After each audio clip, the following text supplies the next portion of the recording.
A.J. Foyt pulls in 2 laps later.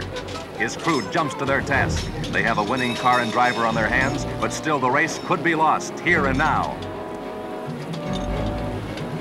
Something is wrong. The automatic fueling device will not engage, and while tires are replaced, he's not getting the precious fuel needed to finish the race. I did not know that when I got fuel that they didn't give me enough fuel. Something happened to our fueling rig, so they sent me on out.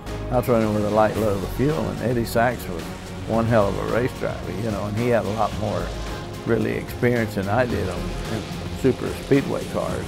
And we raced very, very hard all day long. And I said, man, when they said late stop, you know, fuel, and you didn't have a radio, you look at the signboard and I'm wondering, what do they mean, late stop? I knew I was gonna have to stop again. I said, man, I'm leading this race, I can't stop. With him running so hard trying to keep up with me, he wore his right front tire out.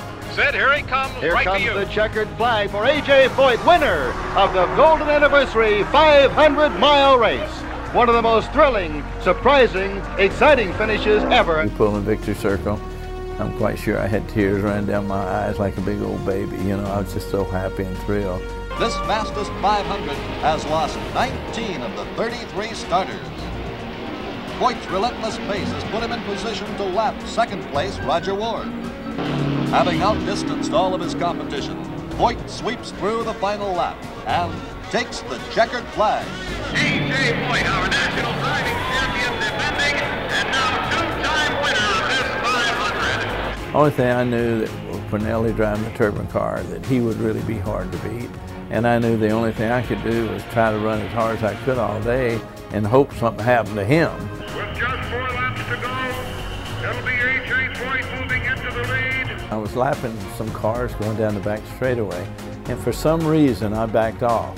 I can't tell you why. Well, I slowed down fairly well. I was under control with all the smoke. I couldn't see nothing, so I pulled my car down in second gear, and I kind of scooted down the seat and held on hard. I said, whoever I hit, I'm going to try to drive them past the start-finish line.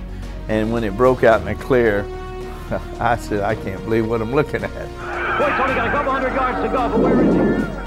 There he is! He's running it through. A.J. Foyt will win the Indianapolis 500.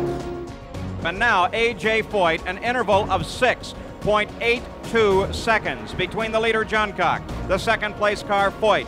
Foyt is closing the gap.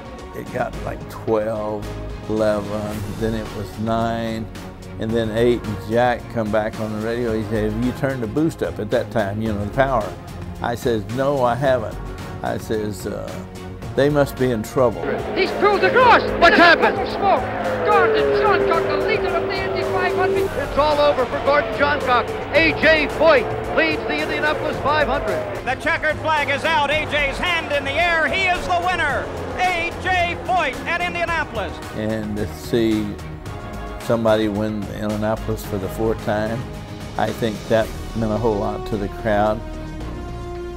You know, Mr. Hullman rode around on the victory lap with me, and instead of my wife, which it was a thrill to have him. And I don't know if that was the first time he ever rode with the Indy 500 winner, but I think he was very happy that I won it for the 4th time. We had our good breaks, we had our bad breaks, and I can't believe it. It was a dream come true. It took me 10 years to get that 4th one, but if it had took 20 years, it was worth it.